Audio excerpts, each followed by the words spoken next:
Hi friends, మీ అందరికీ చాలా healthy recipe చూపిస్తాను చూడండి. జొన్న రొట్టె షుగర్ పేషెంట్లకు కానీ తర్వాత వెయిట్ లాస్ అయ్యే వాళ్ళకి కానీ చాలా యూజ్ అవుతుంది. ఇది పిల్లలకు కూడా చాలా మంచిది, పెట్టండి మీరు. ఆ తర్వాత మనం ఫస్ట్ నీళ్లు కాంచుకోవాలి. నీళ్లు కాంచుకున్న తర్వాత మనం పిండిని జల్లెడ పట్టుకుంటాం కదా, అది పిండి యాడ్ చేస్తూ వేయాలి. ఒక్కసారిగా కలిపొద్దండి దాన్ని.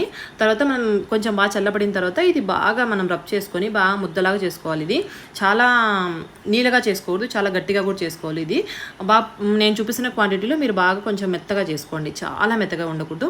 మనం చపాతీలు దిగుతాం కదా, ఆ చెక్క పైన మనము బాగా పిండి వేసుకొని కొంచెం కొంచెంగా తట్టుతూ మనము జరుపుకోవాలి. దీన్ని చాలా ఈజీ కూడా చేయడము. తర్వాత మనం బాగా పలచగా తట్టుకున్న తర్వాత పెను మీద వేస్తాం కదా, ఆ పెను మీద వేసిన తర్వాత మనం కాటన్ క్లాత్ తోటి బాగా పిన్ అంతా తుడిచేసుకుంటే ఇటుపక్క కూడా మనకి బాగా కాలుతుంది. ఇది చాలా హెల్త్కి మంచిది.